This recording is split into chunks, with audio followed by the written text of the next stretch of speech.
Welcome back everyone. Got another little task today to do.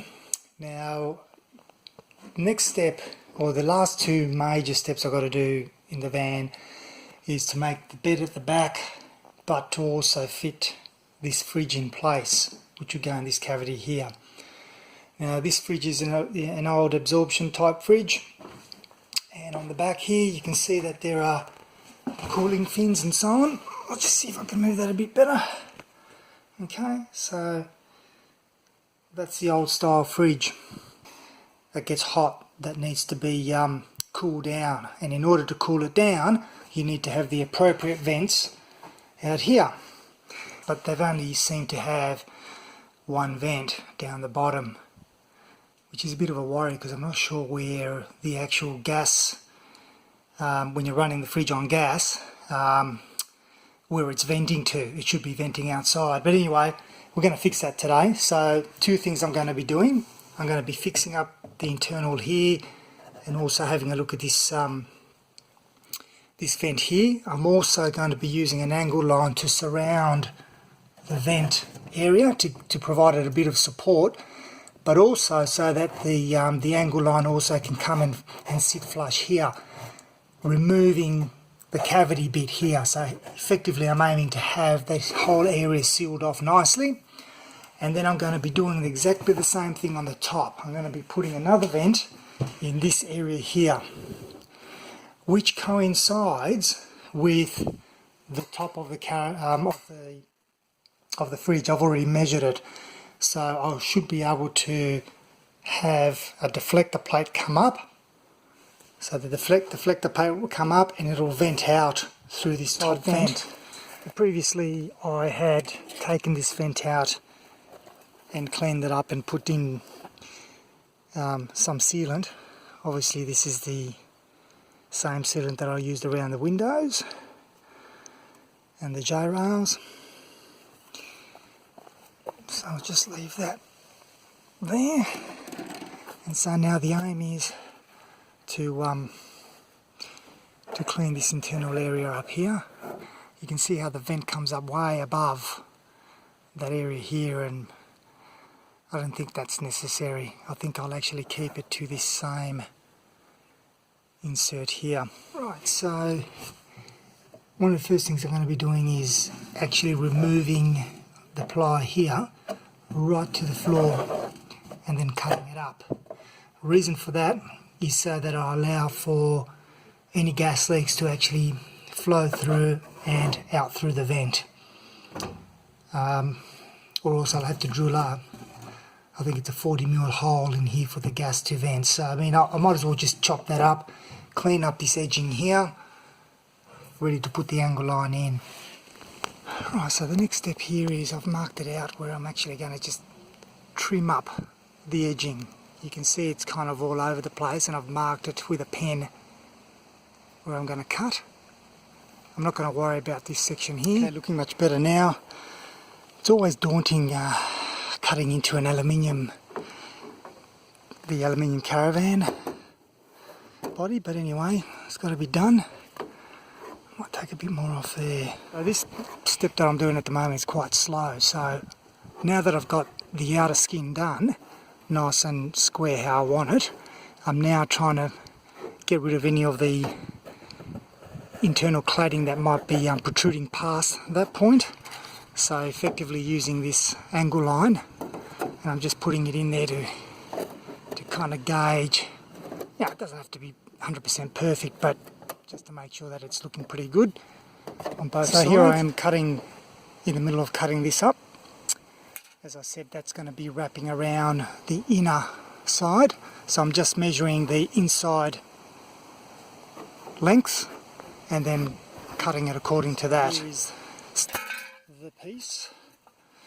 Now, I don't expect it to fit perfectly. I might have to make some adjustments here and there, but let's give it a go and see what it looks like. Here's the plate finished.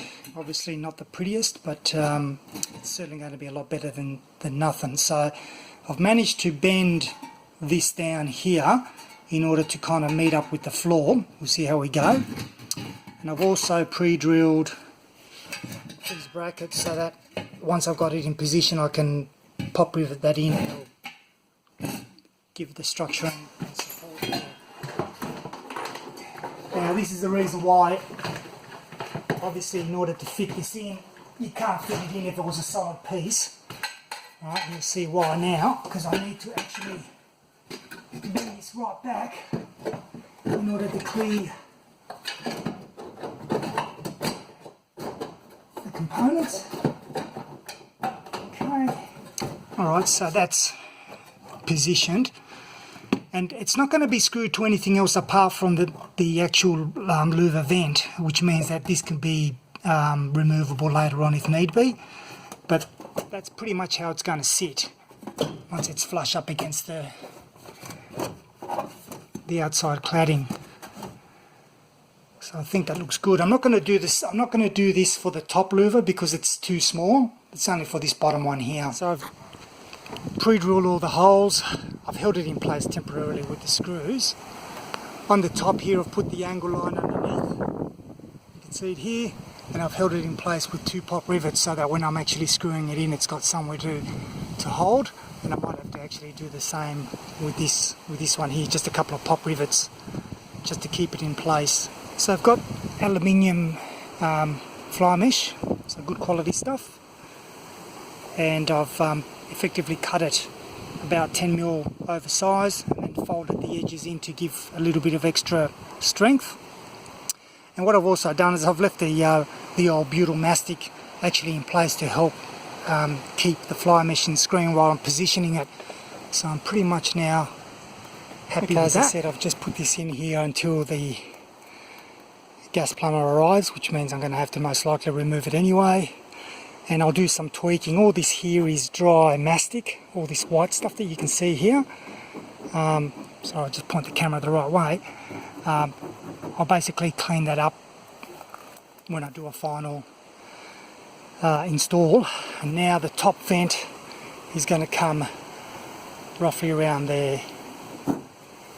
Alright, so I've already positioned the fridge back there so I know where the vent goes, but to give you an indication, you measure the height of the fridge. So in this case it's say around 75 centimetres. The cooling system behind it is actually a little bit lower. So when I measure 75 here, I'm at that point there.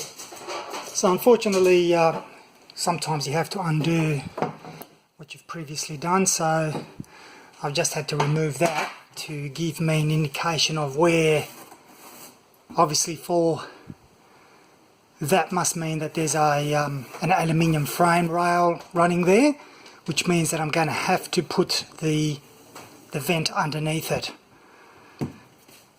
So it's going to be a little bit touch and go. So probably the best thing to do for me is to drill really conservatively, so within the boundary. So firstly I'll mark it out and then I'll drill within there and see how close I am to that frame, and I'm just going to have to live with the fact that I have to have the vent there. Alright, so good news is the internal markings that I've got there, which is 265 mils wide, is the same as the bottom, so it'll actually look nice and neat. Not that you can see, it's all going to be covered anyway. However, height wise 115, so this is the minimum distance, so that from the fridge here, so that the cooling fins over here will actually get circulation. So that point there here is there, and 115 mil up brings us well into the frame of the caravan here.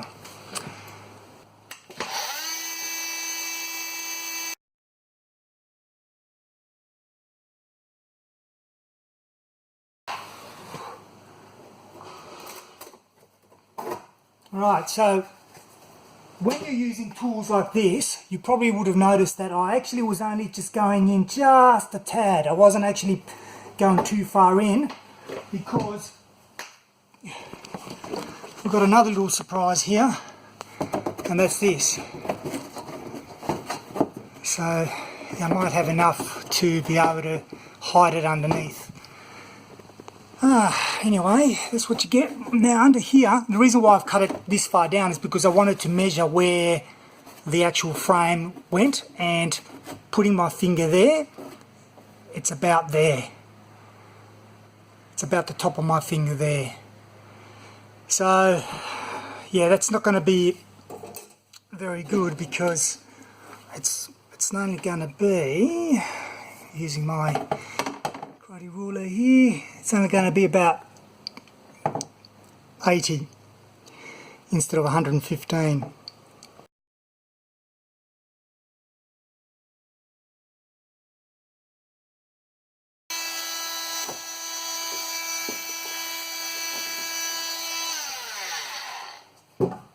Right, so now that I've drilled the inside, what I'm going to do is drill straight out, and it's a bit scary, I know, and I'll show you what I mean by the frame. There's the frame there. So what I'm going to be doing is drilling the first one and having a look, and if everything goes well, I'll be just drilling all four corners, and then that'll be the marker for where I need to cut the outside. So I'm just getting a longer drill bit. Okay.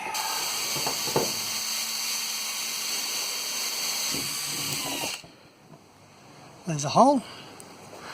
So if I look at that, 265 across, the other hole will be about there. You can see the 265 roughly there.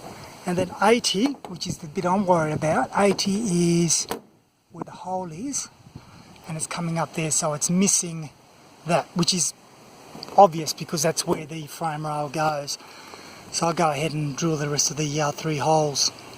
So here we have the 4 holes, and I've marked out where I need to cut, remembering that this is just the internal cut. The actual vent will sit way past that.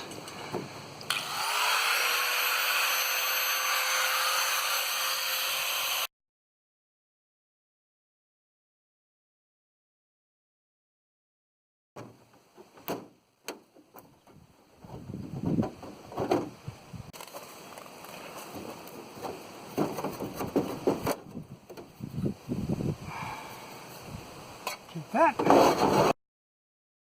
Now I'm thinking that I still got a few mil here, but I'm a bit concerned that if I get too close, that there's gonna, if I don't leave enough meat here, this might actually buckle and warp and so on, so I'll just leave it. So unfortunately the hole is adequate, but probably needs to be a little bit bigger, but we'll see. As I said, worst case scenario, I can always force air through there via a 12 volt electric fan. So now I've got to again deal with this, see how I can put that aside, but getting there. So as I said beforehand, the vent is actually almost identical, in fact just by a few mil different, so that's great. And so what I'll be doing is I'll be just putting that just under there, aligning it, screwing it in. Obviously I've got to put the fly mesh beneath it, and we should be pretty right to go. So I have the vent meshing, it's done again. As I said before, I'll fold the corners over anyway, that'll go there, and I've got the same hardware, the screws and the collars, and so now it's just a matter of positioning it. So just getting the meshing on there.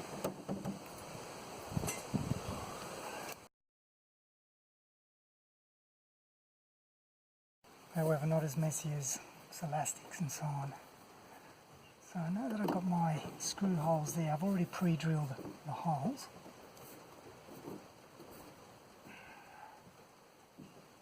So that can just hold there for a second.